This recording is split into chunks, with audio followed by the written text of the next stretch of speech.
네, 안녕하십니까. 컨델라 코리아의 안조현입니다. 예, 이번에 이제 2주차 강의, 그 네 번째 강의를 시작을 하려고 하고요.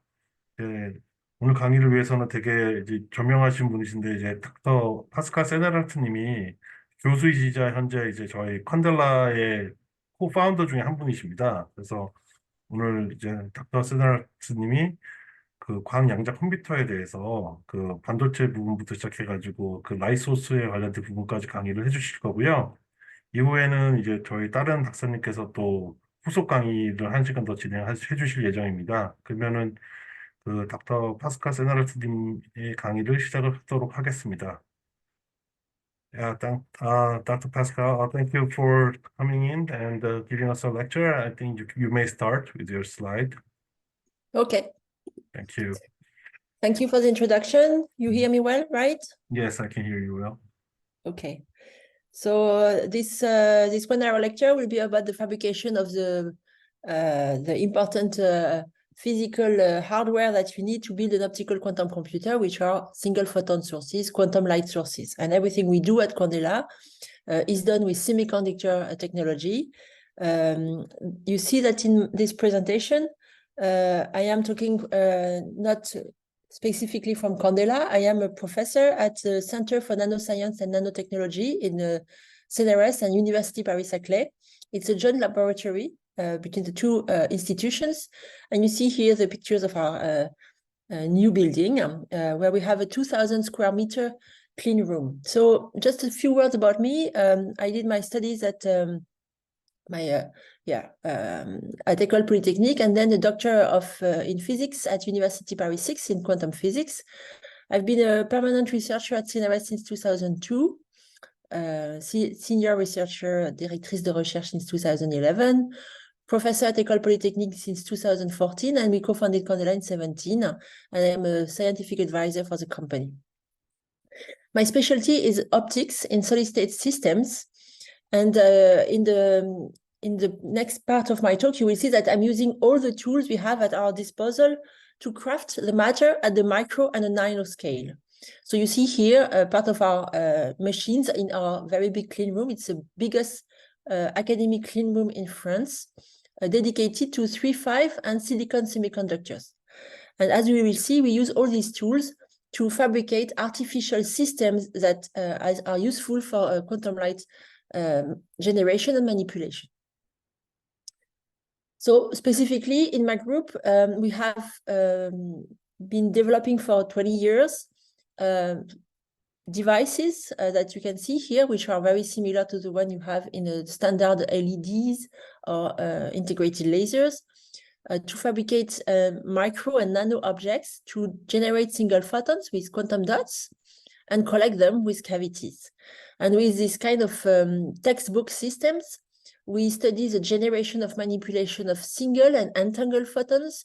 We develop what we call spin photon interfaces to actually develop at some point photon-photon gates. All this with application in quantum computing, of course, but also quantum communication. There is a very important part of the study that is dedicated to the study of the solid state itself, because we need to understand the solid state environment to fabricate interesting sources, interesting devices that can be eventually very useful for quantum technologies.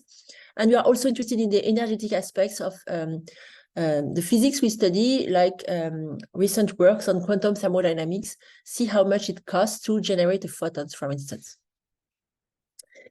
So in this 1 hour lecture, I've decided to address these different topics. I list them there, and then we will go through them one after the other. So first, I will remind you, so I know you had some classes in the previous days, but more on the algorithm architecture side. So I will just take again the important points that are relevant to define what we need on the hardware side. Then we will discuss the difficulty to generate single photon, how we can do it in different technologies, and then how we do it with our single quantum dots.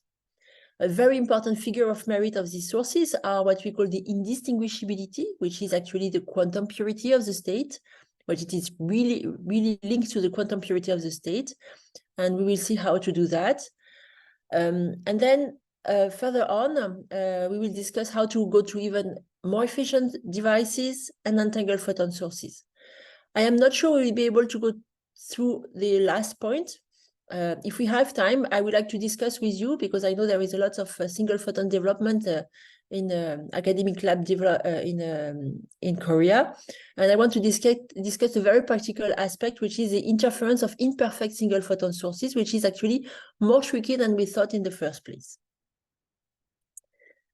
Yeah, I should say that please don't hesitate to ask questions during the presentation. I prefer this than having something not very clear throughout the presentation. So be very comfortable interrupting me. So we will start with a bit of a recap of what we have done in the last few days, which is basically the basics of linear optical quantum computing. So if we look back to what we need to do a quantum computer, there was this criteria developed by Professor Di Vincenzo that says that if you want to be able to do a universal quantum computer, you need a physical system with well-characterized qubits, the ability to initialize these qubits, long decoherence times, and universal set of quantum gates, and a specific measurement capability. So let's go through this for photons. Well, okay, the physical and scalable system we want to use for optical quantum computing are light pulses which embeds a single photon on which the information will be encoded. The information can be encoded in many degrees of freedom: the polarization, the color, the time, the path, all kinds of degrees of freedom, and we can even encode several. We can even use several degrees of freedoms to encode more than one qubit on a single photon. We need the ability to initialize this quantum light state. So to say, for instance, I want this qubit to be in state 0 or 1. So if it is the polarization, it's super easy to do that. You just need a polarizer and you set your single photon either in H or V polarization, for instance. Long decoherence is really what we like about photons. Photons are massless, chargeless particles, so they don't interact with their environment. So this is the easy part, I would say, for us, except that photons can be absorbed in the medium that is not vacuum. So at some point, the photon will disappear, even if the absorption is very low. And we should care about the decoherence at the generation of single photon level, as you will see. And finally, we need a cubic specific measurement capability. And here, I'm recalling you how we can do that with single photon. There is this beautiful technology that has been developed over the last 15 years, which allows with superconducting nanowires detectors to detect single photon with a very high efficiency. The photon heating, warming up a little bit of the nanowire and inducing the transition from superconducting to classical operation and being able to be detected very accurately. The last point that I didn't address is the gates. This is a difficult part.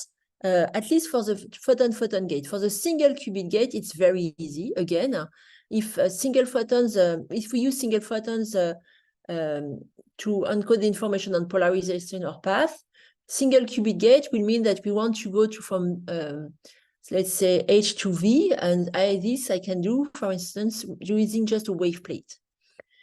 If we use path for encoding, like we do in Quandela with using integrated photonic chip, basically, I'm sure you've seen this, it's a Mach Zehnder that we can use to do a single qubit gate. This is very, very easy. What is difficult is photon-photon gate. How can we make two photons virtually interact when these two particles physically don't interact? We need something that allows us to do that. So there is a wide variety of strategies to implement photon-photon gates for optical quantum computing. I have gathered three here. The first one is the one we use for now at Quandela and actually worldwide. This is a linear quantum computing scheme, and we will come back to this later. The second one is what we call nonlinear optical computing, and this is really more in the long term. The idea is that maybe we can have some media that are sensitive at the single photon level and could help us implement photon-photon gates. And then there is what we call the measurement-based quantum computing, that instead of starting with single photon, starts with many untangled photons to do the computation. I will come back to these different approaches later. For now, I will start with the linear one, linear optical computing. uses this beautiful effect which comes from the fundamental of quantum physics and is related to the indistinguishability of quantum particles. If we have identical particles like electrons in a solid or photons like we have, and we take two of these particles, two photons, and we send them on the input of a beam splitter, quantum physics tells us that instead of having four possibilities as we should have in the quantum world, where sometimes the two photons exist separately, here the two photons exist necessarily together. And this is really a manifestation of their bosonic nature. So you see here that we have two photons and the input, and the output state is 2 in mode 3, 0 in mode 4, minus 0 in mode 3, and 2 in mode 4. This is a path entangled photon state, two photon state. So you see that a beam splitter deterministically entangled photons. And in 2001, three theoreticians, Knill, Laflamme, and Milburn, thought of using this natural entanglement property to implement a universal quantum computer. They actually demonstrated that we can use this effect, single photon source and detectors, to fabricate any kind of universal set of gates and do a scalable quantum computation. If I go here to write this Hongo-Mendel effect with in the second quantization formalism, and I consider my beam splitter, there is a transformation of the beam splitter. The annihilation or creation operator in mode A becomes AC plus AD on one side, and the other side gives me AC minus AD. The plus and minus side here comes from the fact that we have energy conservation. And then if I put the one input state here in A and B, then it's very easy to show what I was showing before, that we have AC squared that comes up, minus AD squared that comes up, and then we have AD AC minus AC AD, and since the two operators commute, we basically have these two terms that cancel out. So this is really a quantum interference that takes place. Okay, so after this beautiful paper in 2001, there was some first theoretical proposal on how to do a linear control NOT gate, just using these quantum interferences. And I think you must have seen similar things, so I will not go through them again, just to show you that then if you think like that you can entangle two photons on a beam splitter, you can think of all kinds of photonic circuits with beam splitters, different beam splitters, phase shifters to perform some heralded gate or a post-selected quantum gate. Okay, so the general architecture of our system will be single photon sources, integrated photonic circuit, where we have these quantum interferences taking place, and single photon detectors. So let's go through now the really challenging part here, which I think this is really the most difficult part, since these the chips can be largely obtained from the integrated photonic industry, and single photon detectors have become quite industrial in the last 10 years. So we want to generate single photons, and ideally what we want to generate is a light source that generates on demand. On demand means in a clocked way. We want to know when we generate a particle, light pulses, and in each pulse we have exactly one photon, no more, no less. This is what we call a non-demand deterministic single photon source. Of course, we can lose photons, or we cannot generate exactly always a photon at one time. So the very important metric to characterize a single photon source is the probability to have one photon per pulse. And this is what we call the brightness, which is the figure of merit we can use to compare different technologies of single photon sources. We never want to have more than one photon. So strictly speaking, we want one pulse in each, one photon in each pulse. And this we can test by sending our light pulse on a beam splitter. And if there is one photon, we can measure it on one side or on the other side, but never on the two sides at the same time. This is second order intensity correlation, so measurement of G2. And we define the purity, single photon purity, as 1 minus G2, with the idea that ideally we should never have two photon events. So G2 of 0 at the same time should be 0. Then, to do this linear gate that I was mentioning before, and to be able to implement the Knill, Laflamme, and Milburn scheme, we need indistinguishable photons. Photons are so identical that they will always exist together at beam splitter. There are two types of sources for generating single photons. The first one, the oldest one in terms of use for optical quantum technologies, is frequency conversion-based sources and single emitter-based sources. Let's start with the last one. The idea is beautiful and smart. You take a nonlinear crystal, you shine a laser on it, for instance, here a blue laser, and because of the chi2 nonlinearity of the crystal, you have a conversion from 1 photon to 2 photons with half of the energy, for instance, here.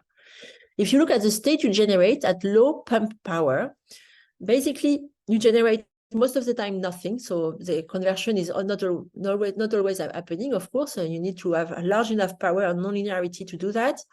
Then there is eta probability, eta fraction, which is eta square probability of having 1 photon pair, 1 photon in one path, the signal and the other in the idler, but also probability of having 2 photons. So if eta is very small here, it's basically this state, and this is not a single photon state. But I will use this to generate single photon, which means that when I have my laser pulse, the probability that I get more than at least 1 photon here is eta squared. So this will be my brightness.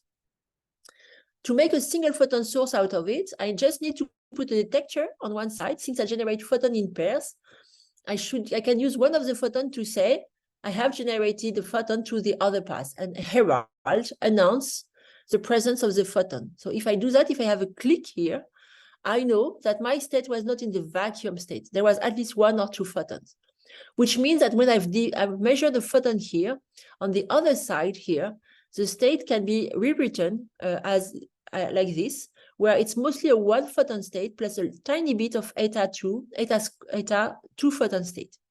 So if eta tends to 0, this is very close to the ideal 1 Fock state that I want. But of course, there is still this probability of having 2 photons, which means that the G2 of these sources is 2 eta squared. So you see that to have a single photon source, I need eta to be very, very small. And of course, this is a probability in the first place to have some signal. So there is an intrinsic limitation that the brightness is actually exactly proportional to the error rate of the source, the G2 not being 0.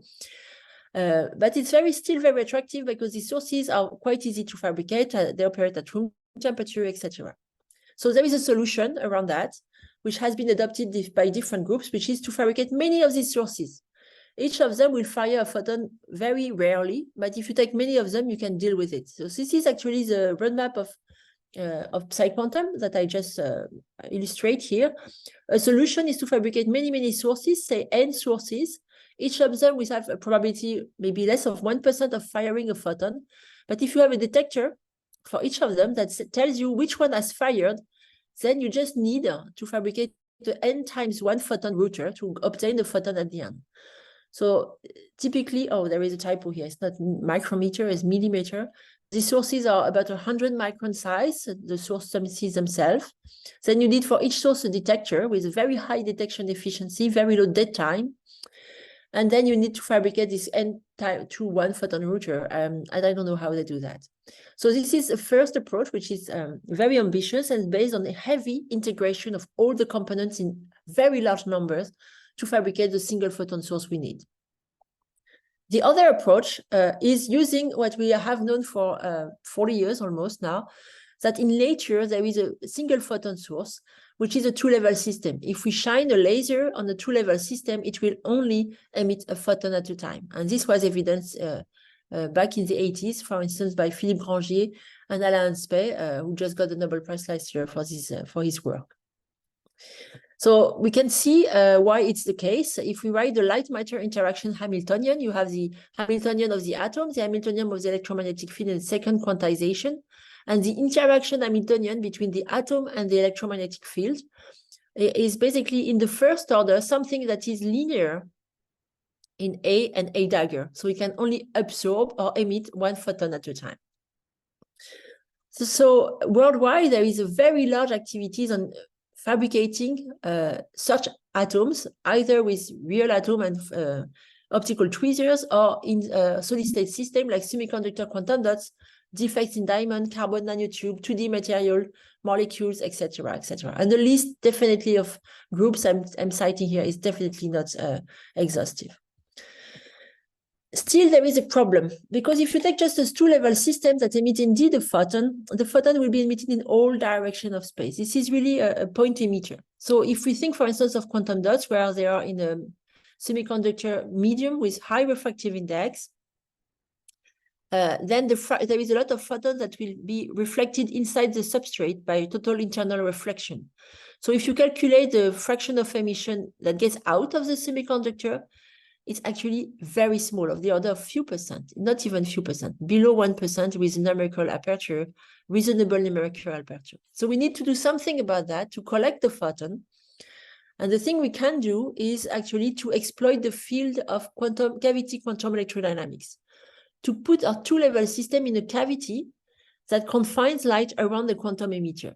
We've known since the famous paper of Pascale in the 1946, that if you do that, you can actually increase the interaction term between the atom of that field and accelerate the spontaneous emission of the atom in the given field.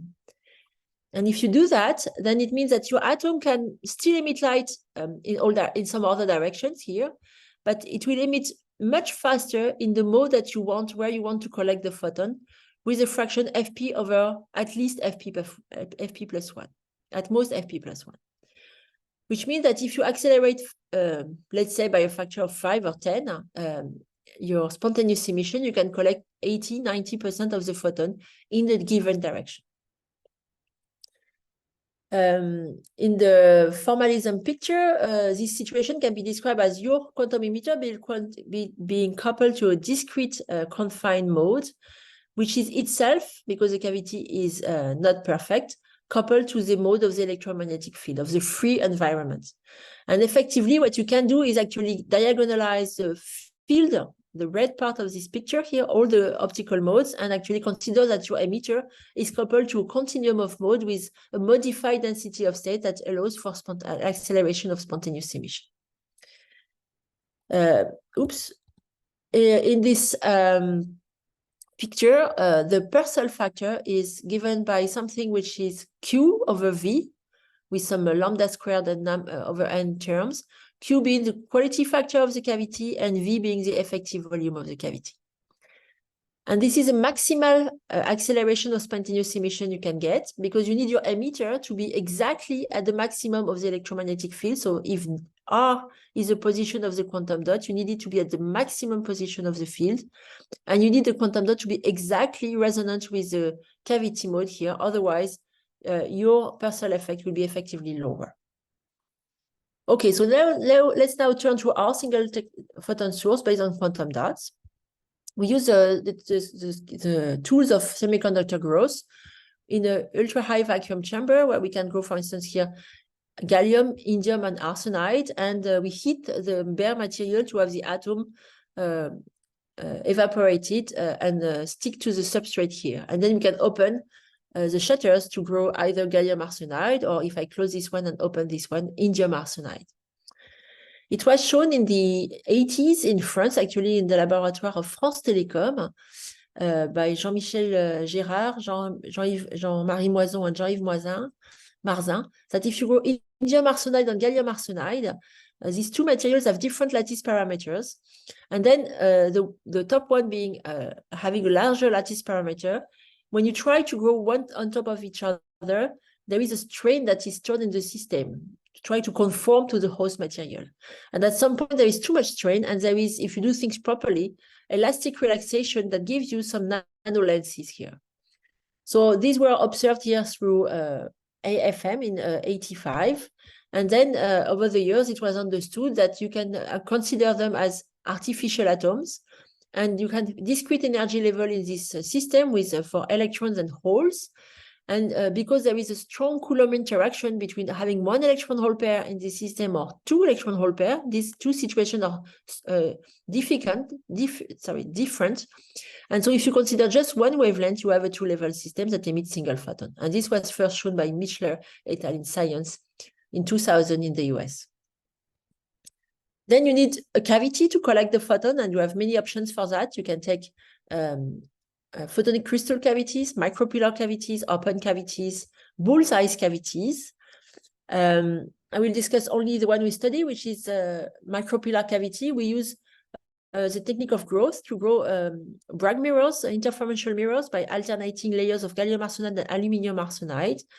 And you can choosing the layer probably to have very high reflection intensity.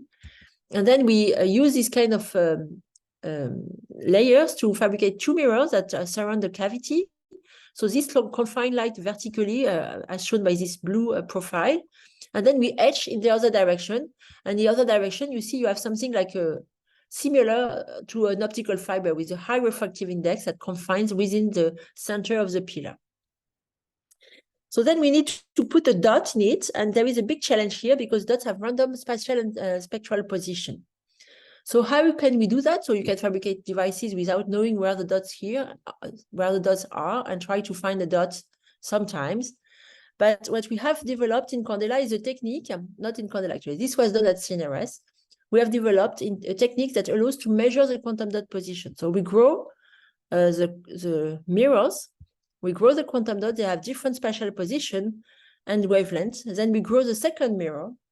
And when we deposit on top of this photonic resist that we will use to define the cavity around the dot. Then we put all this in a cryostat at 4 Kelvin and on piezo actuators. And the idea of the technique is that you can measure optically the position of dots. So if you excite with a laser your system, you can find a dot that emits single photon. You can select the quantum dot you want with the proper wavelength. And then to find the position, what you have is that you have this dot, which is nanometer size, that is scanned within the laser spot using piezo actuators. And what happened here is that you have a very small object that is scanned in the laser spot. So when it is in the center, it receives more energy than when it is on the side.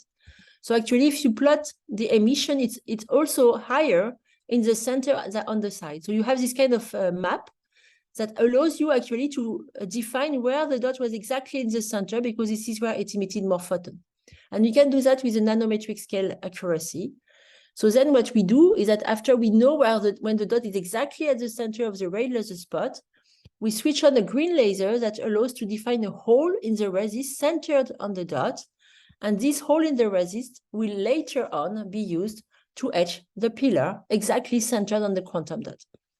So we've been doing that since 2008. We have been fabricating these deterministic quantum dot cavity devices. And actually, I remember that the first time I presented this result was at the Quantum Dot Conference in Korea back in 2008. So since then, we have fabricated efficient single photon sources. We have to optimize everything to do that. And these are results that we obtained in 2013, where we showed that actually we can have a very nice single photon source here. So we took one of these devices. We do a G2 measurement, which is we send the photon on the beam splitter. We look at the 2 clicks here, and the absence of peak here is a proof that we have a very nice single photon source, and the probability to have more than one photon is actually below 0.5%. When we looked at the efficiency of the source, we can look at the count rate on the detector and look at the collected photon per pulse, and you see that we reach a brightness which is around still the state of the art for now of 80%. Still, so we were very happy, and we thought that now our technologies was close to be useful for quantum technologies. What we were still needing is to have indistinguishability. So indistinguishability is much more difficult than just generating and collecting single photon. Let's go back to this equation that illustrates the indistinguishability. I said that if I take 2 photons on the beam splitter, I have these 4 terms here, that and the 2 in the middle destructively interfere, so that I have only 2, 0, minus 0, 2. The difficulty here is to be able to write this, 1 photon in A and 1 photon in B. What does it mean? When we write this 1 Fock state here, there is something hidden behind it, which is much more sophisticated than what we usually think of. In the second quantization, we normally have creation and annihilation operator in plane waves. Plane wave means that a plane wave is something that means that the mode is very monochromatic. It's one color only.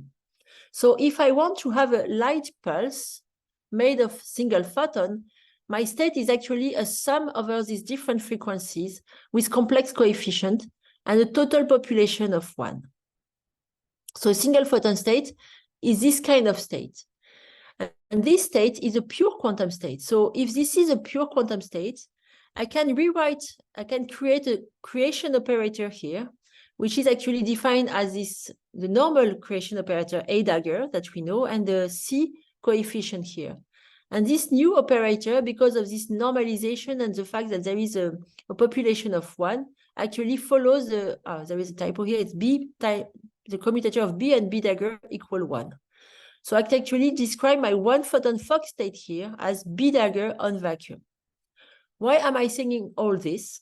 Is to highlight the fact that having an indistinguishable photon and be able to write the state as A dagger equal 1, which is what I need to describe the Hangu-Mendel effect, is actually a very complex task because it requires to create a pure quantum state. In quantum physics, we know that pure quantum states come from Hamiltonian evolution, which means evolution that is unitary, that is reversible in time. So we need to have a unitary evolution of our quantum system, our quantum dot, until it emits a photon. This is very tough because we are in a solid state system, and there are many reasons why the evolution should not be unitary.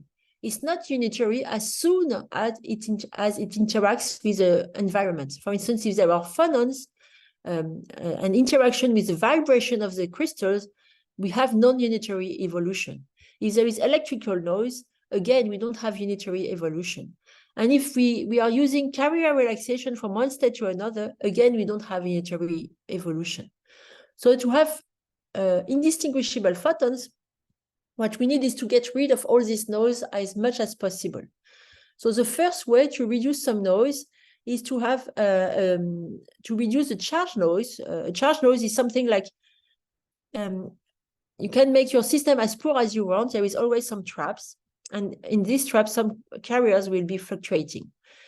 To get rid of this fluctuating electric field, we can use a diode structure. Insert here, for instance, our quantum dot in a Schottky diode structure, and then apply a voltage so that the carriers are swept away from the dot.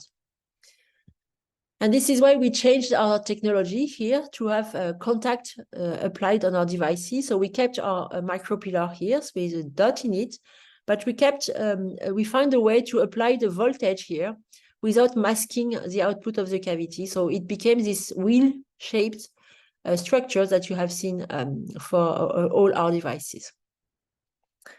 To get rid of phonon interaction, I need to remind those who know and otherwise explain that when you have a quantum emitter, of course, it behaves like a two-level system, like an atom, and have a very discrete emission line here, which we call the zero phonon line.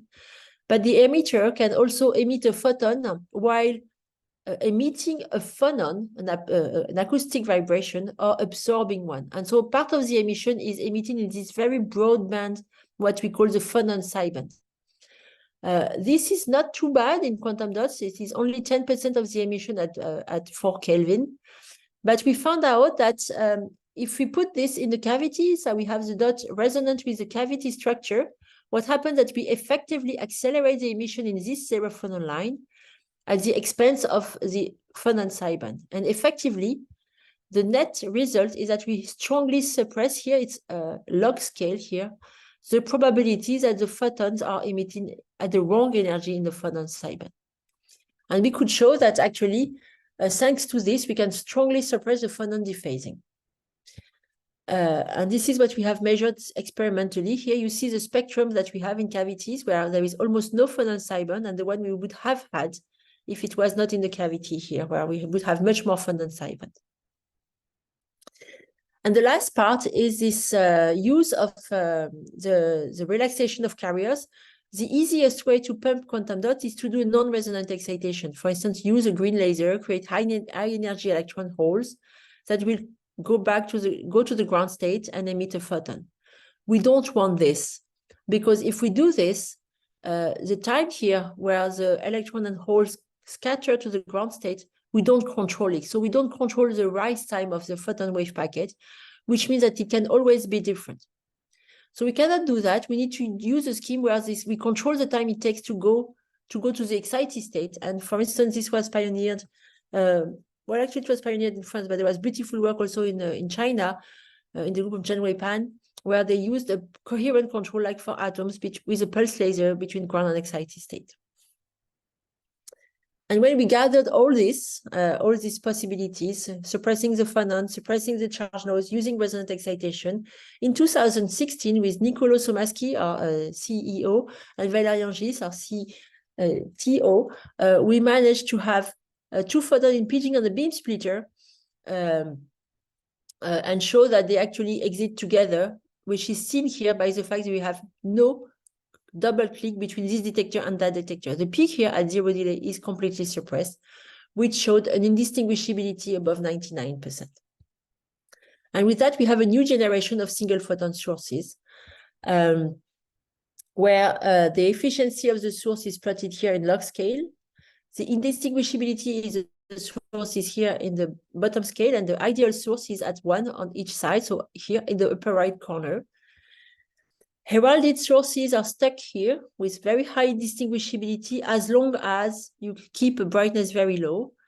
The quantum dot sources for many years were either very bright or very indistinguishable. But since 2016, the community is now on this path where we have very bright and indistinguishable photons, and actually we goes up every year. And we have a recent record again shown, I think it was last week or 2 weeks ago, again in the group of Chianglu in China, where they reach up to 70%. So on average, considering different groups, we have a 50-factor increase in the source efficiency. If you think of building a quantum computer where you need n photon, then we have gained a factor 50 power to the n in the possibility to generate the n photon state, which is really the milestone, the key building block to fabricate a large-scale photon quantum computer. Let me check time. Yeah, I will discuss a bit that. Of course, we were happy in 2016, and this is when we created Quandela to commercialize these sources, but we still need to go higher and higher. And there is some technical aspect that I want to discuss here. Let's be a bit more precise on the source brightness. But maybe I should stop here a little bit and see if you have questions before going into this even more technical aspect. What do you think? 혹시 질문 있으시거나 여기서 이제 더 깊게 들어가기 전에 있으신 분들은 지난 강의 때처럼 채팅이나 아니면 마이크 켜고 질문 좀 해주시면 감사하겠습니다. We have some questions in chatting room.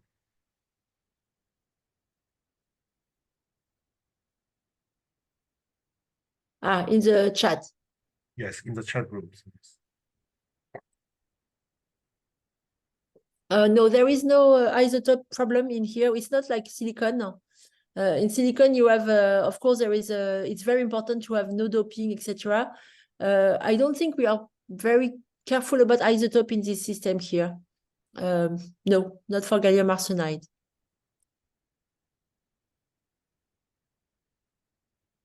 Okay. All fine? Yes. Can you explain in detail how HMM suppresses this zero? Very important. I will go back to, sorry, oops.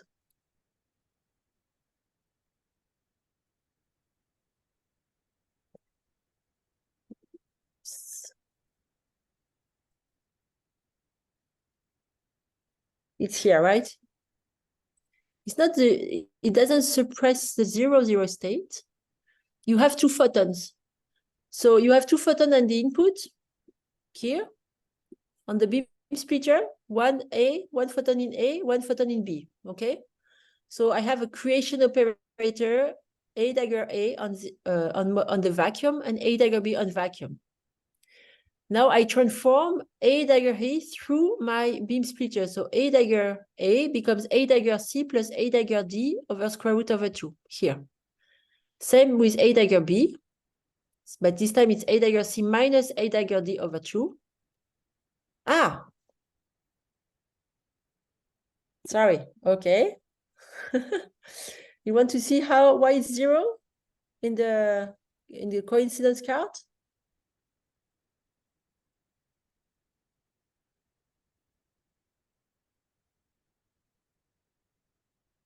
Here, it's just because the state, so, well, okay, I don't have the state here, but you've seen it's written 0, 2, minus 2, 0. So it's either 2 photons here and 0 here, or 2 photons here and 0 here, okay? Which means that because these detectors, they click as soon as there is 1 photon, then I cannot have 2 clicks here, click and click here, because if I have a 2 click here, then the 2 photons were here, and there is 0 photon here. So I never have 2 clicks here. So you see here, this is really the 0 delay peak where I have no double clicks that show that I have 2 photons that are indistinguishable. Is it okay like that?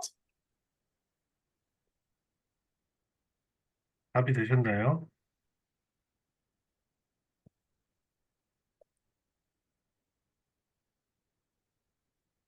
Okay.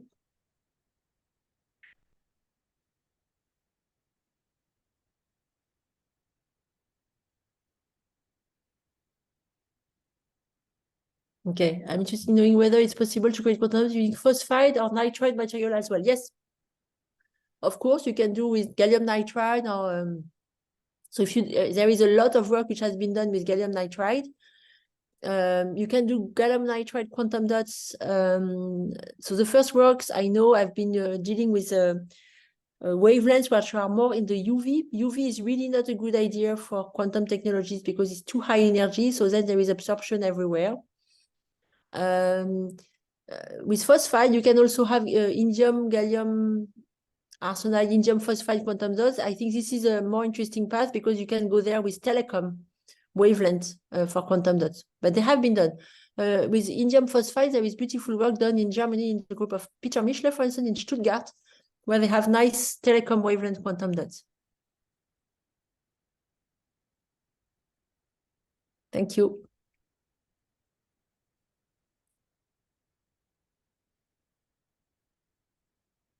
Okay.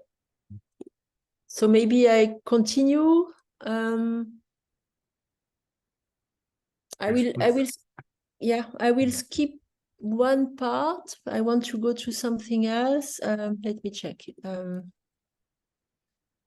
will still discuss a bit that briefly. You see here, it's a very important thing to look at what we define as the efficiency of the source. When you fabricate sources with semiconductors, you want the photon to get, you want to couple your photon to a fiber. So this is sorry, I'm taking my pointer again. This is a cryostat where you put the device. The dots, the first challenge is to get the photon out of the semiconductor. This is the brightness at this level is defined by the probability of having the dot in the excited state. We call it the quantum dot efficiency and occupancy, sorry, and the emission of the quantum dot into the mode. So then the first terms are beta, eta quantum dot. But then you need the photon to escape through the top of the cavity. So this is eta top. And these first 3 terms here define the brightness at the output of the device. For optical quantum technologies, you also want the polarization, the photons to be polarized. So there is a degree of polarization of your single photon sources. All these terms combined give you the first lens brightness, the probability of having a photon here at the entrance of the first lens. But of course, you see that if you want to fabricate a quantum computer, then you want to put the photon in the fiber to couple them to a chip. Or if you're not going to a fiber, you need to go to the chip directly, etc. So then the setup efficiency is very important. So we need to optimize everything from the device to the setup to have the brightest source as possible. So there is a difficulty when you do to have a highly indistinguishable photon and you use resonant excitation is that you excite your system with a laser which has exactly the same energy as a quantum dot. So it's very tricky because your single photons are emitted at the same wavelength. So to remove the laser, you can use a cross-polarization scheme here, which means that you have to use some optical transition of the quantum dots that when you excite in V polarization will emit it H. So typically we use a quantum dot where there is, for instance, an electron or a hole, and then we have all the optical selection rules where we excite with one polarization and collect photon in the other polarization. But you see here that the polarization here is below half. So we can, with the brightness will be limited to at least, at most 1/2 when we want to get to 100%. So this is a tricky part. This is a tricky part. And there is one solution which has been proposed, for instance, to use elliptical cavities, for instance, where you have a split in between the H and the cavity. You have two cavity modes, which are H and V. And then you have the optical selection rules that normally are H and V here, that you can accelerate with Pascale effect only one of them. Here, my emitter is only with H. So it will it will emit much faster in H than in V. And it's a very nice way to go beyond the 50% limit. It was first done in this paper above 60%. Then in Basel, they also did it and even did better because they even have the setup efficiency included and have more than 53. And last week, we had a demonstration in the group of Chiang-Lu with 70%, which is amazing. There is another way to do that, which we have implemented, which we like very much because it makes the technology easy and the use of the source very easy, is to use photons. So to do that, what we use is we use a neutral quantum dot, because in a neutral quantum dot, you have some breaking of the symmetry, which makes that you have two excitance states here, which are aligned along the crystal axis of the growth of the semiconductor.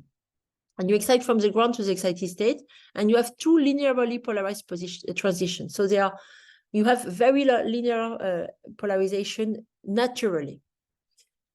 So if you excite here, you can show that your eta polarization can reach actually close to 1. We've shown that. The problem is now that you need to find a way to excite it, and there is a nice scheme that has been shown that you can excite actually a bit blue on the side using photon-assisted excitation. I won't tell more because it's very technical maybe, and I want to have a few minutes left to discuss something else. But I wanted to present you this scheme where we excite something like 1 nanometer above the transition of the emitter, and we can have actually very efficient, so I skip that, but you can have very efficient occupation of the state. We could show here that when we excite with this kind of pulse, which is blue detuned by few or half a nanometer, we can have a very high occupation probability of the state around 85%, which allows us again to beat the 50% limit. Okay, this was a bit technical. I wanted to show you how we will go beyond single photons, because like we said, what we are doing at Quandela right now, and actually everywhere, is linear quantum computing, where we use the quantum interference of 2 photons on a beam splitter to implement gates. We know it won't scale to very large number of photons. This cannot scale to very, very large number of photons. To scale, we want to do something different, which is measurement-based quantum computing, where instead of using single photon, we use entangled photon state. So the idea is that if I have many entangled photons together, for instance, like in this scheme, like here, I can actually only do single photon measurements to manipulate the qubit with which it is entangled. So what we want is to generate many photons entangled together, and to do that, we can start using photons. So here, each circle is a photon, each line is an entanglement link. This is a linear cluster state. We have this photon entangled with this photon entangled with this one, etc. And then we can use, for instance, these 4 photons to make a gate and have more entanglement, etc. So we need to do now not only to generate single photon, but entangled photon, and there is a beautiful scheme to do that, which is based on the optical selection rule of our system. We use exactly the same devices as before. So we take an electron in the ground state, for instance, so we dope the semiconductor so that there is an electron. So this electron can have a spin up or a spin down. And then we can use a laser to excite an electron hole pair, and we have what we call a charge exciton or a trion. And the beauty here is that a spin up is only coupled to right circularly polarized light, and the spin down is only coupled to the left circularly polarized light. And this is very powerful, because if I'm able to put my state in the a spin up plus spin down state. For instance, I take a magnet and make my spin rotate from up to up plus down. Then I excite optically, and then when the spin was up, it will emit a right photon, but when the spin was down, it will emit a left photon. This state is a spin photon entangled state, and this was already shown a bit differently, but 10 years ago. But we can use this scheme to continue generating photons. For instance, if I start from this state and then I make a pi/2 spin gate, so the spin up will become up plus down, and the spin down will become up minus down. Then I can put together all the spin up and all the spin down, and I will have something like spin up V polarized photon plus spin down H polarized photon. At this point, I can excite again. And if the spin is up, it makes a right photon, and if the spin is down, it makes a left photon.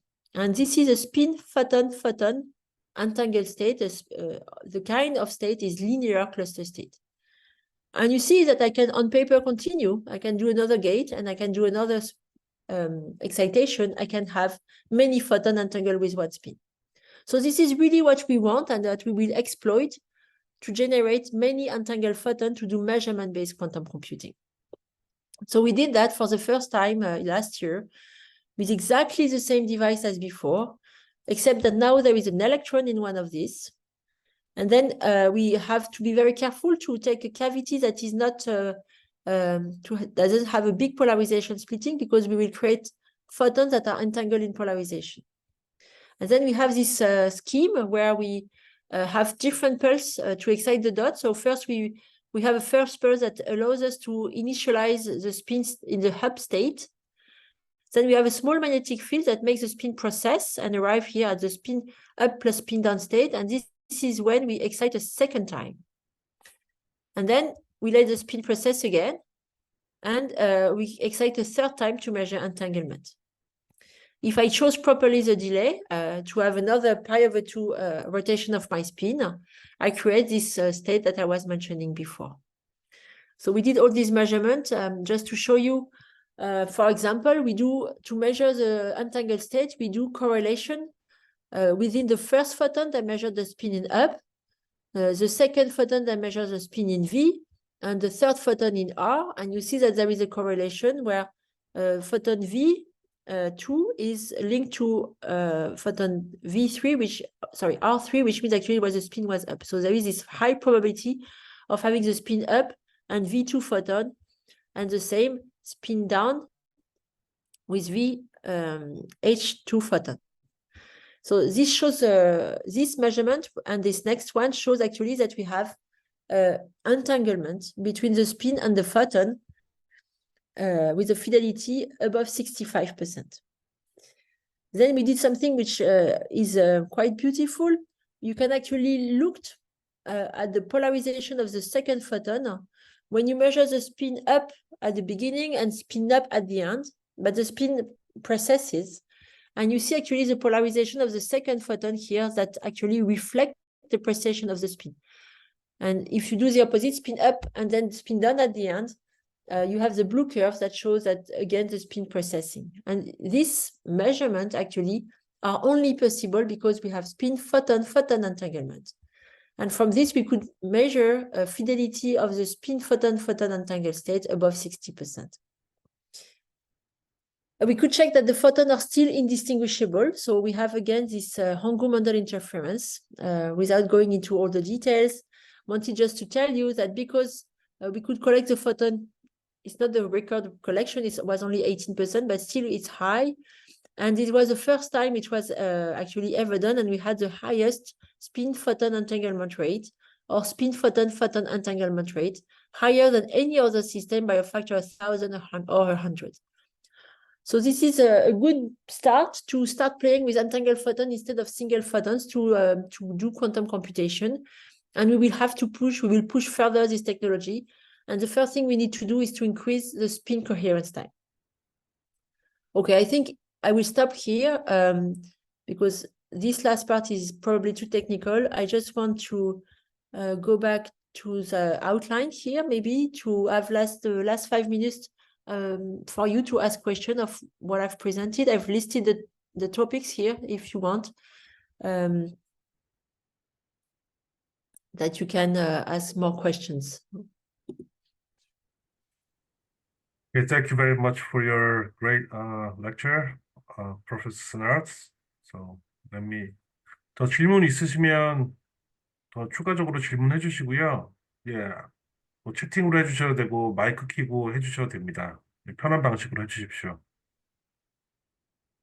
추가적인 질문 없으시면은 다음 강의로 넘어갈까 하는데, 네, 다음 강의는 저희 퀀델라의 닥터 라와드 매저님이 해주실 거고요. 강의 주제는 벤치마킹 포토닉 서킷이랑 그 comparing with other quantum processor에 대한 강의를 진행해 주셔야겠습니다. 이어서 이제 두 번째 강의도 바로 이어서 진행하도록 하겠습니다. 예, 감사합니다. 예, Dr. Rawat, you can share your slide and you can take it over from here. Yes, perfect. Thank you. So just let me know if you see my screen actually Yeah, now. I can see your screen. Okay. So just to check, can you see my cursor as well? Yes, it's well written Okay. in English. Sure. Perfect. Okay. Thank you. Thank you. All right. So thank you for the introduction, and I'm happy to be here to present some stuff about what we've been doing in Quandela in benchmarking our quantum technologies. So just a small word about me. So I have a PhD in quantum computing. I obtained it from the Sorbonne University in 2019. I worked as a research associate at the University of Edinburgh in the UK from 2019 to 2021, and then I joined Quandela from 2021, basically. So today, what I'd like to talk about basically is benchmarking. So you saw with Professor Senellartga a bit ago, somehow the physics part of the quantum computing. Now I'm really going to talk more about the quantum computing side of things, and in particular about how to benchmark the quantum devices, so how to assess their quality. And in this sense, I'm going to try to present more or less like as much of a broad overview of the topics as I can, given the time. And so to start, I'm going to talk about benchmarking genetic performance, which is basically random instances of unstructured circuits and how you can benchmark them. And I'm going to talk about two things. So one of these benchmarks is well known and is tailored to the circuit model. It's called quantum volume. So it's the benchmark that IBM and others use to scale up their devices. And another one is the one which we developed at Quandela, which is actually tailored to photonic benchmarking, which is called the PQF, or the photonic quality factor. And more or less, it comes with similar guarantees to the quantum volume, but it's more tailored to that technology. So I'm going to talk then about application-centric benchmarking, which is basically benchmarking specific structured circuits, because so genetic is unstructured and they tell you something about somehow the average performance, but application-centric can tell you about the specific performance of the circuit you're interested in doing. And then I'm going to move from circuits to quantum gates. So I'm going to talk about how to benchmark specific quantum gates, which are the components of the quantum circuits. And I'm going to talk mainly about two things. So randomized benchmarking and direct average fidelity computation. And as I'll hope to show, that each of these is suited for like specific hardware, basically. I'm going to talk a bit also about some other kind of like interesting thing is that so people are usually looking at ways to go from the like photonic model to the circuit model. So for example, you saw, I guess in the previous talks, the KLM computing, the Nil-Laflamme-Milburn, where you encode your photons in spatial encoding, and then somehow you perform a computation and you transform a photonic circuit into a gate-based circuit. Here, I actually want to talk about the inverse. So how do you transform a gate-based circuit somehow into a photonic circuit? So there are both ways somehow. So this is what I plan to talk about. Okay, so I start a bit with the motivation. So why is it interesting to kind of pursue quantum computing? And I guess most of you are familiar with the catch, basically. So quantum computers promise some really interesting tasks. So they promise that they can factor integers in polynomial time. So basically, they can crack common encryption schemes. You can search through unstructured databases through Grover search, quadratically better than the best classical algorithms. And this is also like a huge improvement for various applications. And also you can solve some other tasks polynomially faster, for example, machine learning and so on and so forth. So there's really, of course, among the others, like quantum simulation and quantum chemistry and all those other nice applications. But of course, there's a catch, and it's that quantum computers have to be fault tolerant. And so what does it mean for a quantum computer to be fault tolerant? So basically, to be fault tolerant means that you should be able to perform error correction on your device. And one of the very common and most explored ways to perform error correction is through the use of what's called the quantum error correction code. So essentially, the quantum error correction code is a way to encode information in a redundant way. So you have a bunch of qubits, and you entangle them in a larger quantum state, and this entangles a quantum state you call your logical qubit. So one logical qubit is a bunch of physical qubits, such that if you lose information about, on a few of these physical qubits, you can still recover the information from the logical sense. So from the entire entangled state, and this of course depends on the rate of how good your individual qubits forming the logical qubits are. So you need very good physical qubits to begin with, because there's what's called the fault tolerance threshold. And this quantum error correcting codes are usually tailored to perform a specific set of gates, which are called Clifford gates, which are not enough to perform universal quantum computation. So you need to add on top of it a sort of distillation procedure to purify magic states or T states, which give you the universality. And this magic state distillation is also something which is costly in its own sense. So just to avoid the jargon, a magic state is a state which looks like this. So it's a pi/4 rotation. And if you add a magic state on top of a Clifford operations, which are basically a Hadamard, a C0, and a phase gate, then you get universal quantum computation. So Hadamard, C0, and phase gate, some very common error correcting codes can do fault tolerantly, but can't do this T-state fault tolerantly. So you need a distillation procedure, and combining these together gives you fault tolerance. But we're not there yet, basically. So we have some very promising proposals, but the number of qubits or the number of photons required to reach to reach the capabilities of performing good error correcting codes is very high, basically. But you still have some very promising paths to pursue, and mainly in photonics and mainly in measurement-based quantum computation, as you just saw with Pascale a few moments ago. So there, the key idea is to create highly entangled states through fusing small resource states together, basically. So resource states are the states you can generate, say, for example, from your source, and then you fuse these together, but they're small. Somehow they're small photonic states, and you fuse them together. So you kind of paste them together to create a bigger entangled state, and then you use this entangled state in a specific way to perform fault-tolerant computations, which is called measurement-based computation.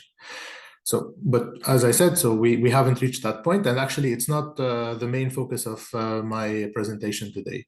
So actually the main focus of my presentation today are the devices we currently have right now. And these devices, they're usually called NISQ, or like noisy intermediate scale quantum devices. And you have really two versions of NISQ devices, more or less. So one of them is very common and is very well known. It's the circuit model, which is basically a bunch of single qubit and 2 qubit gates, C0, Hadamard, T, which we saw earlier, and so on. And another one is the photonic NISQ device, which is what we have actually at Quandela, which is basically composed of 3 components. So you have single photons coming from the single photon source. You have a universal interferometer, which can implement any M-mode unitary transformation. And you have a bunch of detectors which detect the outcome. And you can go from one, so from, for example, the photonic picture to the circuit picture using the KLM encoding, which I guess you saw in previous talks, so Mill, Laflamme, Milburn. And the inverse, actually, which I'm going to talk about a little later, you can even go from the circuit to the photonic picture using what's called the boson sampling encoding, which I want to explain later on in this presentation. And just to say, so these are the two types of devices which are currently available. They operate on a relatively small number of photons and qubits, so qubits in the matter-based and circuit-based, and photons in the photonic-based, and they actually have very different noise sources. So like, for example, if I'm looking at the circuit picture and superconducting hardware, the main sources of noise are so you have a lot of Pauli stochastic noise, you have a lot of measurement noise, you have a lot of time drift effects, decoherence. And for us, when you're looking at photonic processors, the main sources of noise are photon loss, or distinguishability of the photons. So like when the HOM is not perfect because the photons are not interfering very well, and so on. So different noise sources, which kind of implies we need more or less different benchmarks. And this is what I would like to say. But before going on to benchmarking, I would like to motivate why it's, even if we don't have fault-tolerant quantum computers yet, it's still interesting to explore what these NISQ devices can do. And this is exactly what we are doing. And so the first motivation is basically you have a lot of experiments which are coming out, which are claiming quantum advantage these days. And so the quantum advantage they're claiming is basically very specific. So it's for a sampling task. So it's a mathematical task. And the goal is they create a big enough quantum system, and they perform some sort of random circuit on this quantum system, and they look at the output distribution. And the claim is that you cannot sample efficiently from this output distribution with a classical device. So the quantum device, which is this big quantum system and some random unitary and some measurements, is performing a task which is sampling, which is not performable efficiently on a classical device. So these are the basic claims. So some of the two most popular are the matter-based, which is the Google Sycamore experiment for quantum advantage, and the other one is in the group in China, which is the Gaussian boson sampling, basically. So these are very interesting. Of course, people are trying to challenge these experiments by actually showing that, well, because of the levels of noise present in these devices, you actually do have efficient classical algorithms which can perform the tasks they claim these experiments claim to perform. And a lot of times people are successful in finding these efficient classical algorithms. But the point is that we will reach a size where these classical algorithms won't work anymore. And really, this is the interesting and hopefully what we will achieve in the near future. The second thing to like convince about using NISQ is that actually it might be even useful for quantum advantage, basically, and useful quantum advantage. So what I explained earlier was a type of quantum advantage sampling, which is a mathematical task, which is not necessarily useful. But actually what we're discovering is that it might be useful for specific tasks, like, for example, in machine learning, this article, which claims a provable advantage in learning from experiments.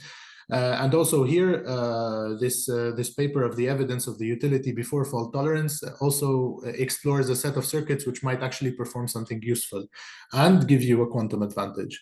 So it's not clear that we need to wait for a full fault-tolerant quantum computer to be able to do a useful algorithm with an advantage. And of course, NISQ devices are the natural intermediate step between nothing and the fault-tolerant computer. So it's worth studying them, it's worth understanding the different noise models to be able to create better error correction codes in the future. So this is the motivation. So what I'm going to really talk about today is benchmarking these NISQ devices. So it's very important to benchmark these devices to understand their quality. And there's a lot. So there's a zoo of benchmarking protocols. So if you see this figure here to my right, so you have a bunch of names like tomography, randomized benchmarking, blind verified computing, so on and so forth. And each of them come with their own assumptions on the noise, on the security of your scheme, and each of them come with their own information gain. So for example, in tomography, you're really reconstructing the entire state, so you're gaining a lot of information. Whereas in randomized noise benchmarking, you're taking one number out of the state, which is the average fidelity, which is not a lot of information. But also there's a trade-off, because the more information you want, the more non-scalable your benchmarking technique is. So for example, to perform full tomography, you really need a number of measurements, which is exponential in the system size, so it's not computationally efficient. So there's really a trade-off between how much information you would like and how scalable your techniques are. So what we will focus on is a subset of these techniques, which are being implemented on NISC devices, basically. So the first one, which I want to talk about in details, is the quantum volume benchmark. So the quantum volume benchmark assesses generic performance, basically. So it's looking at an unstructured circuit, a random circuit, and we would like to know, on average, how good this random circuit is at producing the outputs. So if there was no noise, then the random circuit would be perfect. But the point of the benchmarking is to assess the quality of the random circuit in the presence of noise, basically. So this is the setup here. Oh, sorry. So this is the setup. So the random circuit is a bunch of 2-qubit gates, basically, and these 2-qubit gates are chosen from the Haar measure on SU4. So the Haar measure is just a technical term for choosing a gate at random uniformly from the unitary group. The pi is a permutation, so it allows you to give all-to-all connectivity. So these SU4 gates are not necessarily acting only on nearest neighbors, but you're allowing them to act on geometrically non-local connectivity. And you're interested in a depth D circuit of this form. And there are results by Aronson and Chen, which study a specific problem on this circuit, which is called the heavy output generation. So given as input a random circuit, the goal is to generate bit strings, a set of bit strings, such that 2/3 of these bit strings have a probability which is greater than the median probability of the distribution. So it's a very mathematical task, basically. So you need somehow 2/3 of your probabilities to be higher than the median probability. But the interesting thing is that this type of sampling problem, or this property of a circuit, cannot be performed on an efficient classical computer. So there is no polynomial circuit which actually has this property asymptotically with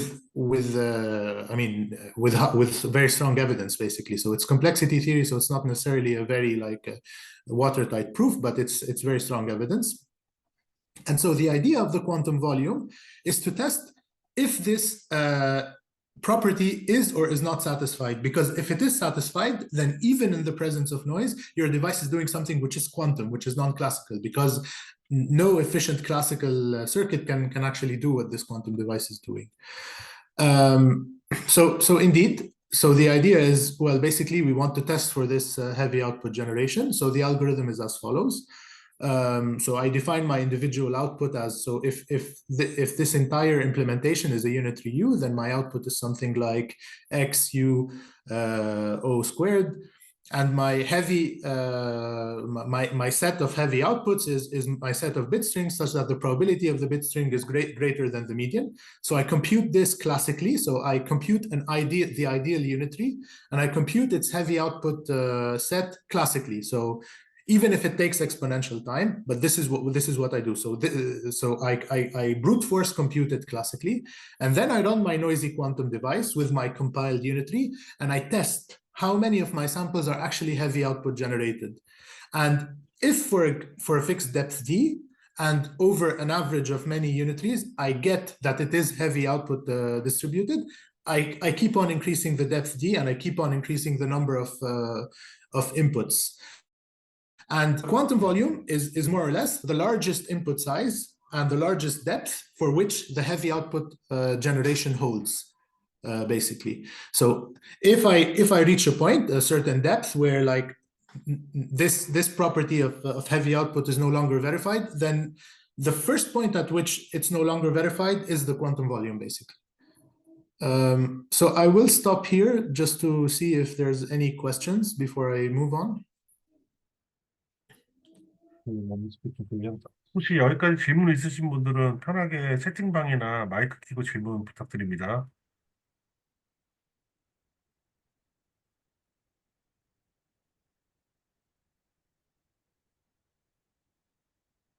I think, Dr. Major, I think you can just keep going on. Okay. Yeah.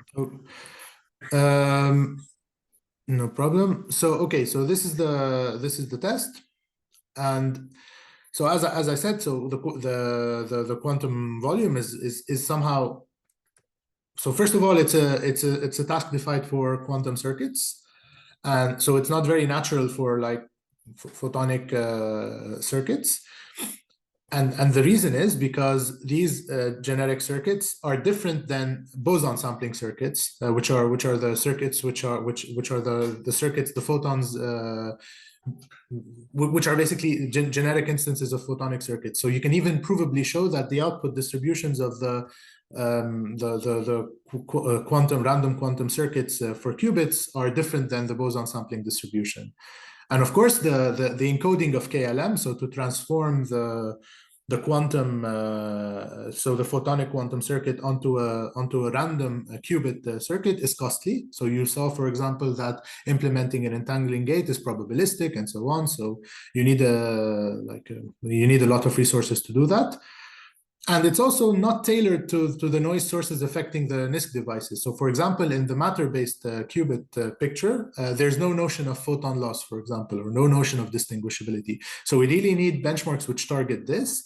And this is the point of this metric, which is tailored to the photonic platform, which is called the PQF, or the photonic quality factor. And so the idea is similar to quantum volume. We're looking at a random circuit in the photonic picture. And a random circuit in the photonic picture is a boson sampler, basically. So it's a set of input single photons, and it's a hard random M mode transformation, and it's a set of M detectors, basically. And you saw that the probability to get an output S given a specific input configuration is proportional to the permanent of a matrix. So the permanent of a submatrix here, basically. So this is the model that we want to look at, and so the ideal distribution is something like the set of all these probabilities, and the noisy distribution is of course affected by noise, and the noise sources which are very common are the photon loss. So when actually some photons are lost, when the photons are distinguishable, and when you have multi-photon emissions, so like your source is not producing a single photon, but 2 photons or more, basically. And here I have a picture of of data actually from Quandela's QPU. So this curve here with the percentages is basically the transmission. So it's 1 minus the loss, basically. So here you see that the different modes are very lossy because, for example, you have a 6% transmission from the output of the circuit. And these graphs here are the HOM curves between 2 by 2, so between 2 by 2 modes, basically. And you saw, for example, that the HOM for our case is quite high, so it's near 100%. So you see that all the modes are more or less fluctuating between 75 and 100%. So this is the distinguishability error, how you characterize it at the hardware level. And this is the photon loss level, how you characterize it at the hardware level. But we're actually interested in quantum information benchmarks, basically. So not in these hardware level benchmarks, which is why we need to develop this photonic quality factor. And so inspired from the experiments, we construct a theoretical noise model, basically. So we assume that loss is uniform. So every mode, a photon is lost with probability lambda, and which kind of more or less looks like this, because more or less all of these are of the same order. And we assume that all the photons are equally distinguishable. And so we model distinguishability by the overlap of the wave function of 2 photons. So if it's 1, then they're perfectly indistinguishable. And if it's 0, then they're not, basically. And so these assumptions have been widely used in previous works. And the idea is really to perform 2 types of tests. So one of the tests is tailored to compute the loss, basically. And the other test is tailored to compute the distinguishability. So in the loss, it's very easy. So you know that the loss follows a binomial distribution. So you just look at the statistics and you deduce the value of lambda. And the test is, you test whether lambda averaged over many unitaries is a decreasing function of the system size, basically. So it should be a decreasing function of the system size, or even it should be so it doesn't necessarily need to be a decreasing function, but it should be less than some decreasing function. So it can be increasing if the other one is decreasing, basically, but it should always be less than some decreasing function. So for distinguishability, we have two types of tests, basically. So one of these tests, they target low-order distinguishability, and another type of test, they target high-order distinguishability. So distinguishability has two effects, basically. It can affect distributions of a small number of photons, and it can affect distributions of a large number of photons. And the point of these tests is to target both, basically. So, okay, for the low order one, we of course compute low order marginals, so expectation values of occupancies in two modes minus the individual expectation values multiplied. And we compute their moments. So first, second, and third moment. NM is related to first, CV is second, and S is third. And the TD4, we compute a high order marginal, basically, to target the high order distinguishability. And it's the probability that all my photons bunch in the first K modes. And that's it. And the tests are whether these are below some specific decreasing functions of the system size. And so the protocol is very easy from the experimental point of view. You configure a hard random unitary, which is something we can do because our chips are reconfigurable. You set a mode number. So here I set it to 2 plus gamma just to target the efficient classical simulations which exist in this regime, but you can set it really to anything. The tests work for any value of n. You repeat for different hard random u, and then you perform these tests. So the tests, these T loss and the distinguishability test, they rely on collecting statistics, right? So this is a statistic and this is the statistic. So you collect the statistics and you do it, and you do the test. And if all the tests pass, you increase the number of modes and you repeat. So the PQF, like the quantum volume, is the largest number of inputs such that you're still passing the tests, basically. And why it's interesting is that although you don't have guarantees like the heavy output generation, which you know from complexity theory cannot be efficiently classically computed, we nevertheless managed to find guarantees for various classical algorithms which exist. So many of the known classical algorithms which exist for efficiently simulating boson sampling will fail the test after some point. So that's the idea, basically. Okay, and so I can just say that we've computed this benchmark on our QPU, and it has a PQF of 3. So basically 3 photons you can do reliably with passing. So you can pass 3 photons through the 12 modes, and you would reliably pass all the tests which we did. And so just here to like give you an overview of like where the quantum volume and where the PQF sit.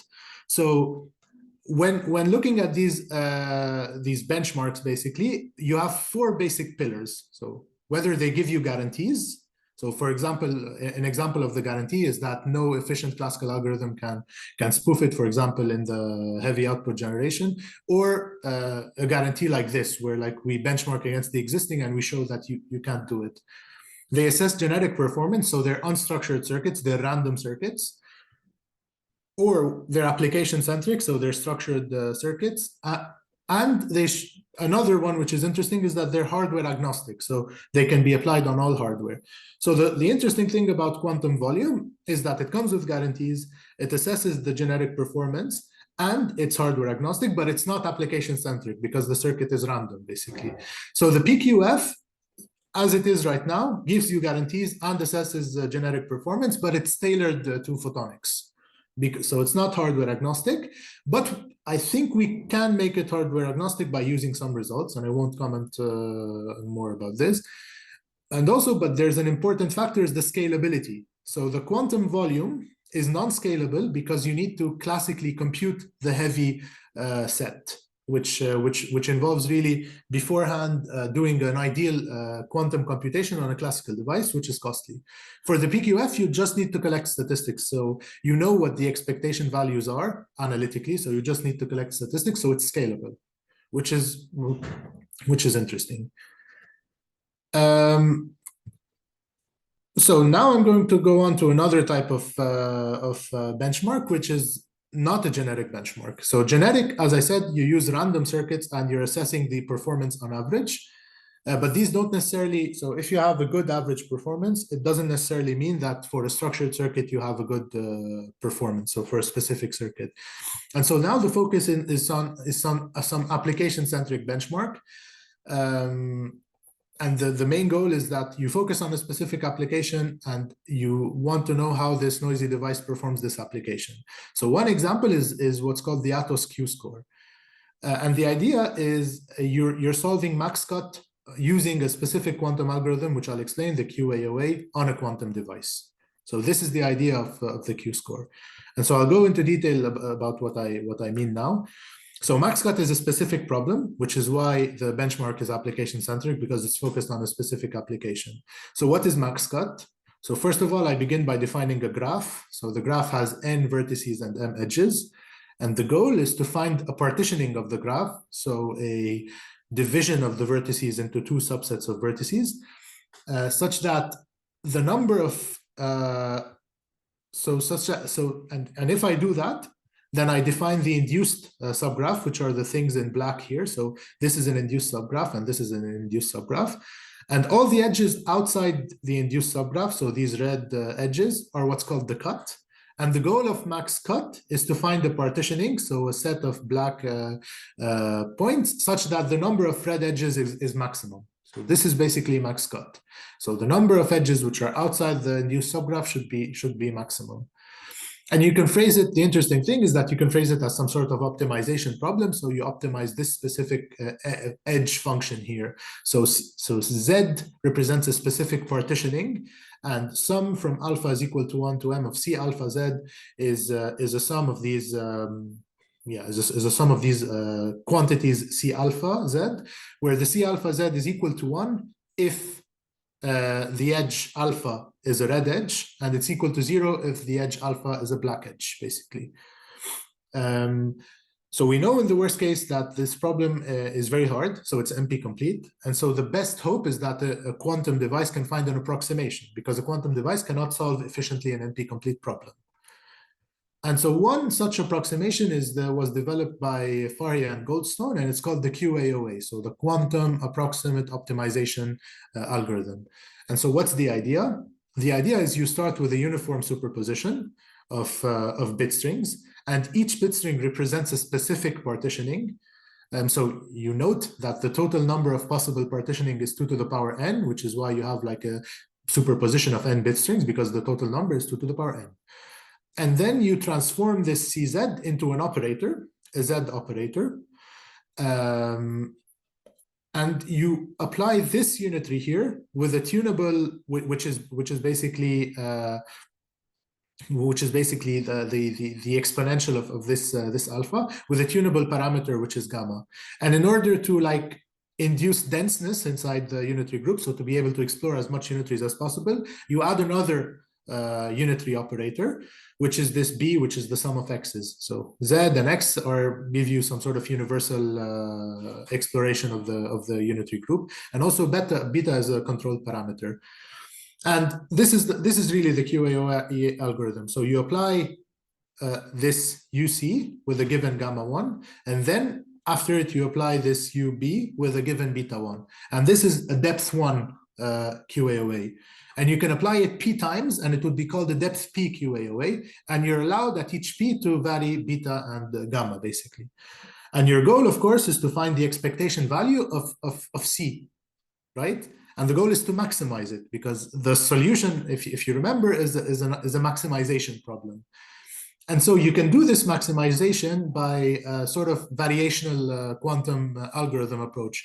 So you compute the expectation value, you use a classical solver, and or like a classical cost function, and depending on this, you go further you tune your parameters gamma and beta in the next run and so on and so forth until you converge to the solution.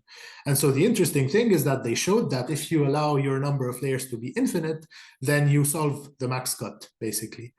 So this means that a quantum device with the infinite depth can solve max cut. So this is not very surprising, because a quantum device with infinite depth is not an efficient quantum device. So yeah, probably it can solve NP complete problems. So the idea behind the Q-score is basically this algorithm, but for a fixed P, and we solve QAOA for max cut on a graph with n vertices, which is random. So they use random graphs, and whose average number of solutions is known, because so this is important because they compare the performance to the average number of solutions. So an ideal quantum device, they compute, can solve this problem with a given % on average. And then you choose an accuracy B%, which is just less than A%, and you define the Q-score. And the Q-score is the largest n for which you can solve max cut with an accuracy B%. And so it's normal to define the accuracy B to be less than the accuracy of the noiseless ideal device, because we know that a device with noise is less accurate. So basically, so it's a step in the right direction, but as you see, it's still incomplete because it comes with no guarantees. So okay, what dictates the choice of this beta is not clear. But it's still like a good step in the right direction for this application-centric benchmarking, but no guarantees. So we did some simulations on Percival, which I guess is the software you're familiar with now from the previous lessons. And basically, we tried random graphs of 7 vertices, and we solved using a algorithm which is similar to QAOA. We solved max cut with 96%. But so far, this is only ideal simulation. So we hope to implement it on our QPU in the future and actually compute the Q-score, basically. So this is about application-centric benchmark. And so far, what I've been talking about are circuit-level benchmarks. So benchmarks which apply to an entire quantum circuit. Now, what I'm interested in talking about is more specific gate level benchmarks. So benchmarks of quantum gates. So one very common technique to perform benchmarking is what's called randomized benchmarking. And the figure of merit is this average fidelity, basically. So what is an average fidelity? So you have a noisy, so you implement your quantum gate, but actually it's implemented as a noisy channel, which is lambda. So it's not an ideal unitary, but actually a quantum channel, which is lambda. And the average fidelity is essentially, I implement my noisy process, and on average, how much of my ideal process is left inside my noisy process. So this lambda psi is my noisy implementation, and the psi is my ideal implementation. And I compute the overlap between my ideal and my noisy on average. And so, of course, if there's no noise, then on average, this is 1, because the overlap between a state and itself is 1. But if there is noise, then it's a quantity which is less than 1. And the way they estimate it in the literature is what's called randomized benchmarking. So they use large sequences of qubit gates, and then they evaluate some sort of exponential function, and from the parameters of this exponential function, they deduce this quantity, which is the average fidelity. And the reason they do this is to isolate the average fidelity of the gate from the preparation and the measurement errors, because what we would really like in randomized benchmarking is the gate, it's like the fidelity of the gate itself, and not of the faulty preparation and the faulty measurement combined with the gate. But so this is not very useful for our case, and it's simply because, first of all, you need a lot of gates, and as you saw with the KLM scheme, this is very costly. So you need large sequences of gates. And second of all, it's because our measurement and preparation are anyway not that large. So the measurement errors are basically given by the distinguishability, which is very high in our case, and the measurement errors are given by the detector efficiencies, which are also very good quality detectors. So we don't care too much about isolating, isolating measurement and preparation from the thing. So which is why we don't do a randomized benchmarking, but we do what's actually called a direct average fidelity computation. So instead of doing this like sequence, this exponential function and so on, we look directly at this quantity and we expand it. So we take our basis of choice, we expand the size in this basis, and we notice that the coefficients of this expansion are proportional to some some projector, some well-known projector in math. And then we can deduce these coefficients, basically. And what we get in general when we do that is a very complicated expression for the F average, which depends on the type of unitary you have, but which for very specific gates reduces to very nice expressions. So for example, if we take the famous T gate, which is this pi/4 rotation, as I said, then your average fidelity is just a sum of 4 probabilities, which are very easy to compute. So P00 means prepare 0, apply your unitary, and measure 0. So in the computational basis 0. P11 means the same thing. P plus means prepare your state in the plus, apply the unitary, and measure in the plus, basically, basis, and so on. And so it's a very nice way to compute your fidelity. And the interesting thing is you only need one gate. So you don't need a sequence of these. And it works for any gates. So this is kind of the difference. So we did actually implement this on the QPU, and I'm going to show you some results. So we found that, for example, a T gate has a very high fidelity, average, so it's 99.6%. The C0 is around 94%, and the Toffoli is around 86%. And as I said, so these are actually lower bounds because there is a bit of preparation and measurement, so these can actually be better than what's reported. And so, but you see, like in comparison to like other platforms, for example, superconducting, you have really like a difference between, for example, a T gate in our case and the T gate in their case. And the reason is it's because this benchmark is really not tailored to their hardware, because their hardware has huge measurement errors. And so these measurement errors are taken into consideration by our technique. And so really, in their case, it's more interesting to do a randomized benchmarking to get a more accurate estimation. So this is really what I want to convey, is that to do a good and fair benchmarking of your hardware, you really need to know the details of your hardware and what's your strong suits and what's your weak points, basically. So it's very important. So okay, I just wanted to present finally some stuff also we did. So if you remember, I was always talking in this entire presentation about things which are doable in the circuit picture are not natural for photonics because of KLM and because of the probabilistic entangling gates, so you get an overhead. But what I would like to say is that, and which is not very much highlighted in the literature, because most of the literature is focused on other types of technology, is that actually there are tasks which are natural for photonics, but which are not very natural for quantum circuits. And one of these tasks is boson sampling. So for example, to simulate a boson sampler with n photons and m modes, we need this many qubits, so m log n order qubits, and we need a bunch of n squared by n squared unitaries. So each Mach-Zehnder in your interferometer can be modeled by an n squared by n squared qubit unitary, and you need this many qubits. So already this is a lot of qubits to simulate a few photons, basically.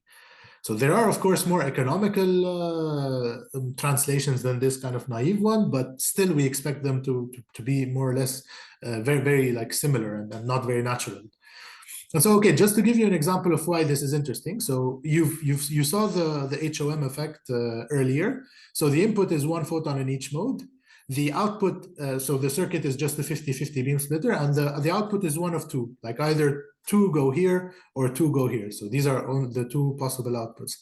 So when you want to simulate this as a quantum circuit, this is what it looks like. So it takes 4 qubits. It takes a 4-qubit unitary, which is decomposable using the transpiler for Qiskit as 800 gates. So you need 800 gates just to simulate this one, and 127 of them are 2-qubit gates. So already it's like extremely costly to do this. And what's interesting is that, so I told you that, well, there's only 2 possibilities in the HOM, but here we actually get 16, and it's because of the noise. So the noise is giving you an output which is totally uncorrelated with the ideal output. So if the output was ideal, then you would need just to observe two peaks. But actually look at how much peaks we observe, and more or less, so this is more or less white noise.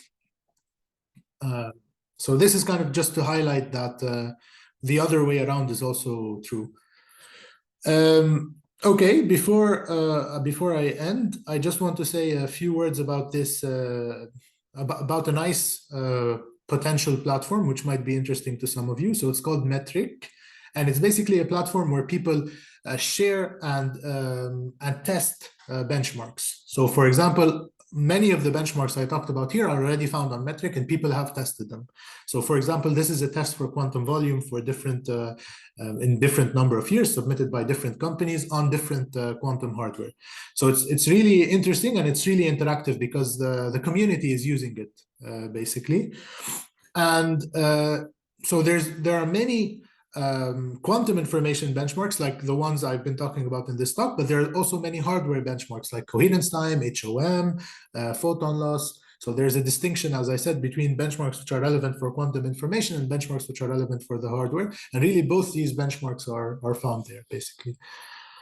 So I'd just like to summarize.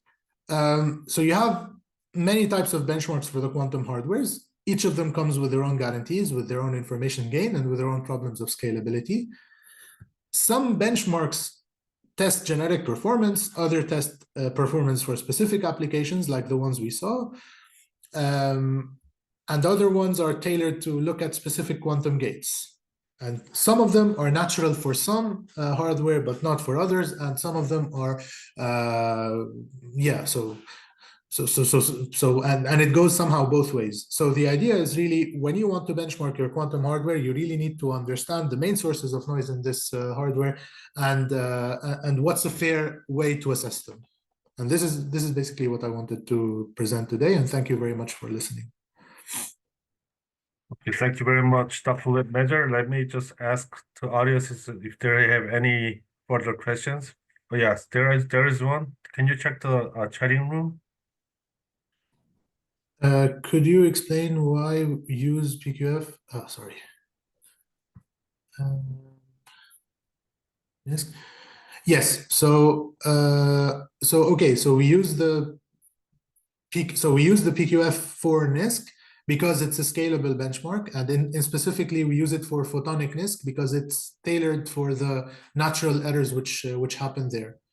So that's why, basically. So it's a benchmark which assesses the quality of the types of noise which are present in the photonic hardware, which comes with guarantees and which is scalable. No problem.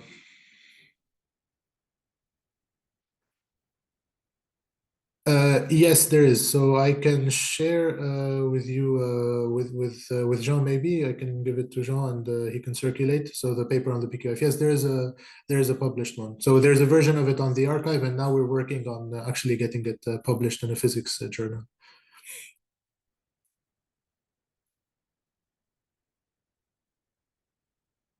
In volume, it's it's published in PRA basically. So I can send these references when we're done.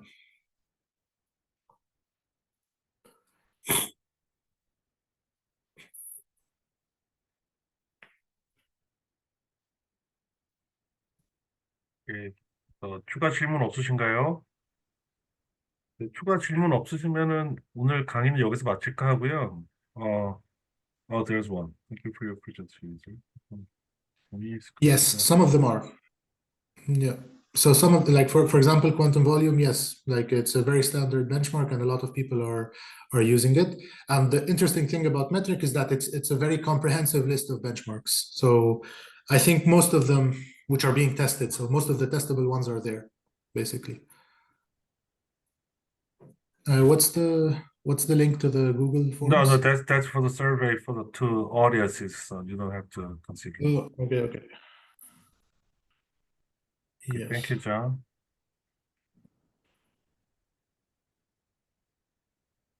Thanks a Thank lot, you. Rawad, for your talk. Thank you.